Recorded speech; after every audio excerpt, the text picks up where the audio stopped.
Urian, seja muito bem-vindo ao nosso Contexto Metrópolis. Notícia internacional não para, né? É incrível que mais tem a notícia internacional e nossos espectadores adoram saber, depois de 2025, depois desse mandato Trump, o que mais as pessoas querem saber, o que Donald Trump vem fazendo ao longo do mundo e vem mudando ao longo do mundo, e a gente vem contar para você não só sobre Donald Trump, mas hoje tem Trump, hoje tem Venezuela, tem muito assunto. Muito boa tarde, Urian. Boa tarde. Pois é, né? Ele está envolvido em tanta coisa, diretamente, indiretamente também, que a gente acaba tendo que focar bastante nele, mas tem outras coisas para a gente discutir também. Sobre um caso envolvendo o Serviço de Imigração americano, o famoso ICE, né? Está muito famoso agora o ICE. Dessa vez, uma bebê foi presa. Parece inacreditável e eu queria que você comentasse para a gente esse assunto. Quando a gente acha que não tem como piorar a situação do ICE, piora. Uma bebê, se eu não me engano, venezuelana, né, foi presa. Isso é possível? Capturar uma bebê de 1 ano e pouquinho, Urian? O que a gente pode tirar dessa situação? Eu acredito que mostra que aquelas críticas que têm sido feitas contra o ICE, contra a maneira como o Donald Trump ele tem implementado essa sua política, né, de deportação em massa, de prisão em massa, como essas críticas elas acabam sendo válidas. A gente está falando de um bebê de mais ou menos 18 meses de idade, chamada Amália, filha de venezuelanos, que ela foi presa, ela ficou doente, inclusive agentes do ICE teriam negado o tratamento a ela, então ela teve a saúde bastante deteriorada. E tem um padrão que ele tem sido repetido nos Estados Unidos e que ajuda a entender também o tamanho do conflito institucional que tem sido gerado. Isso porque os tribunais federais eles têm rejeitado de forma quase unânime essa tentativa do governo do Donald Trump de deter imigrantes em massa sem audiência de fiança, inclusive pessoas sem antecedentes criminais e que vivem nos Estados Unidos há muitos anos. O problema é que mesmo depois dessas decisões, a máquina de imigração, o ICE, ele não tem cumprido ordens como deveria. E aí eu trago um dado bastante interessante, que o site Político, ele fez um levantamento e há casos em que esses agentes federais, eles transferem os detentos às pressas de um estado para o outro, justamente para tentar dificultar que os advogados dessas pessoas presas, eles entrem com ações judiciais.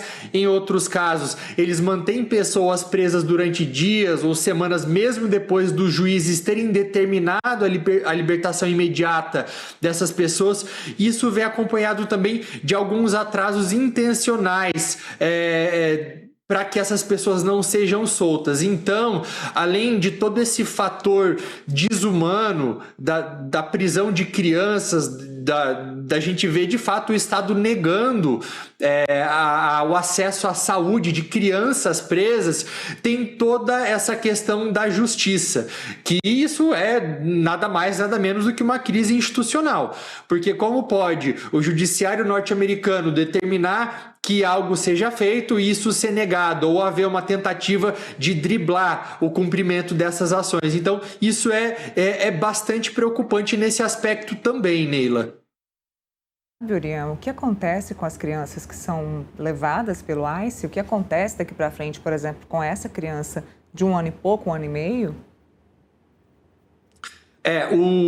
Aparentemente os pais eles conseguiram eventualmente uma soltura, assim como a criança também, mas o problema é que não houve nenhum tipo de mudança mais do topo, mais estrutural, que dê a entender que essa história acaba por aqui. Porque pode ser que essa criança especificamente, essa família, eles tenham tido a possibilidade de respirar agora, e eu falo respirar literalmente porque essa criança, ela estava com diversos problemas respiratórios.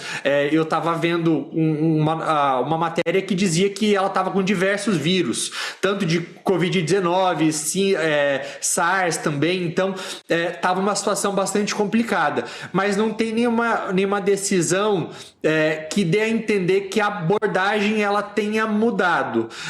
Até a gente viu na questão das prisões, e nós falamos disso na semana passada, que o czar das fronteiras, ele disse que as operações a partir de agora elas seriam muito mais direcionadas, que eles não iriam sair nas ruas prendendo todo mundo, que ia haver uma tentativa de buscar aquelas pessoas que tinham mandado de prisão, que tinham a ficha criminal suja, né? Mas em relação àqueles que já estão presos, o que diz de fato que houve uma mudança de abordagem? Isso a gente não observa até agora. Então, quantos casos mais, eu pergunto, vão ter que acontecer, ou até mesmo piores do que esse, para que o Donald Trump, ele decida dar continuidade à sua política de deportação, mas de uma maneira muito mais humana, né? Muito mais... enfim, não tem outra palavra para a gente colocar aí, uma maneira que não sacrifique vidas de crianças, vidas de pessoas inocentes. Bom, a gente já falou bastante aqui sobre a relação entre Trump e Benjamin Netanyahu, mas temos uma reunião importante amanhã entre eles. O que a gente pode esperar dessa reunião? O que eles vão discutir? É uma viagem, né, do primeiro-ministro de Israel que foi organizada às pressas, porque na cabeça dele, e a gente antecipou aqui semana passada, para quem estava com a gente, por isso que eu falo, vocês têm que assistir sempre, que o Israel está agora com medo de que o Donald Trump ele assine um acordo com o Irã e que seja um acordo bastante limitado, que seja um acordo que ele englobe apenas a questão do apoio que o Irã tem dado àqueles proxies da região, aqueles grupos terroristas, como é o caso dos Houthis, do Hezbollah, né? Ou seja, esse financiamento do Irã ao terrorismo, e um acordo também que ele englobe a questão do enriquecimento de urânio, a questão nuclear. E para Israel, a preocupação ela está ali, principalmente em relação ao seu programa, ao programa de mísseis balísticos do Irã.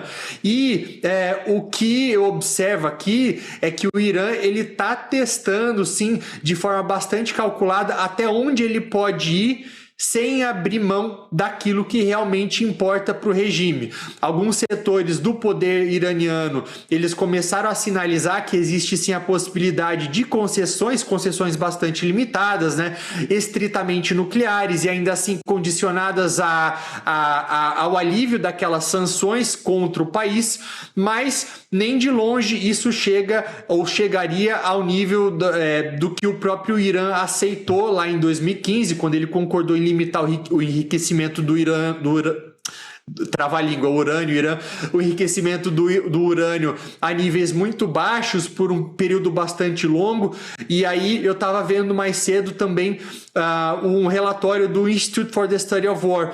Agora, a conversa ela tem girado em torno de diluir o urânio que já foi enriquecido a 60%, cerca de 400 quilos de urânio enriquecidos a 60%, transformar isso em 20%, aí mantendo o discurso de que enriquecer urânio é um direito inegociável. Então, o que a gente vê é que existe sim nesse aspecto uma movimentação para os Estados Unidos e para o Irã chegarem a um acordo, ou ali é uma possibilidade de acordo.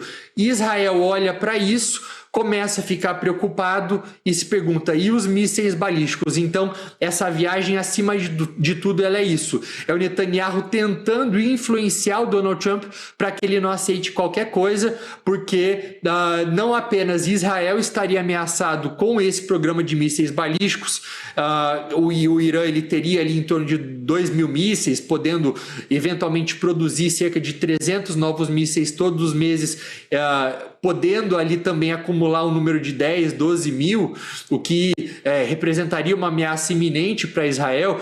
Mas eu acho que o Netanyahu ele vai tentar convencer o Donald Trump que isso seria uma ameaça, inclusive, para as bases americanas na região e para os aliados dos Estados Unidos, principalmente os países do Golfo. Bom, agora vindo aqui para a América do Sul, a Venezuela ganhou mais um capítulo polêmico na sua recente história.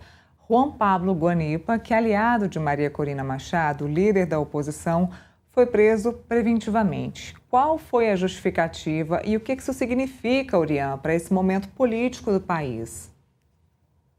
A justificativa seria de que ele não tinha cumprido com ordens que haviam sido determinadas anteriormente, como, por exemplo, que ele não poderia fazer discursos públicos. Ordens Mas de quem? o recado do próprio regime, ordens do madurismo, né? Da justiça venezuelana, vamos colocar assim, mas é que é muito difícil a gente separar exatamente o que é a justiça, que é completamente capturada pelo regime, das outras instituições. Mas o recado, acima de tudo, é que o chavismo ele continua mandando de verdade na Venezuela. Então, a libertação dele, depois de 8 meses preso, ela foi lida inicialmente por muita gente como um sinal de que havia agora uma abertura nessa nova fase sem o Maduro, uma possibilidade de que a oposição ela poderia começar a ganhar voz. Mas é uma visão, é uma leitura que acabou durando apenas poucas horas, porque essa nova detenção, que ela acontece de forma bastante abrupta, por homens armados à paisana, né? Ela desmonta qualquer ilusão de que houve, de fato, uma mudança estrutural na Venezuela. Então, ela funciona como um tipo de uma advertência. A repressão, ela continua sob controle do regime e ela pode ser acionada a qualquer momento.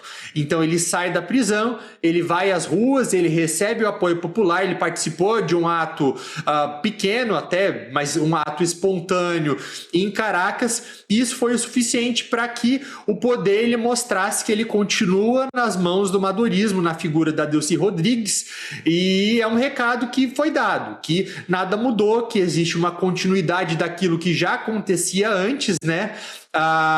O discurso oficial ele não deixa nenhuma margem para dúvida, porque a promotoria ela correu para tentar justificar essa prisão, dizendo que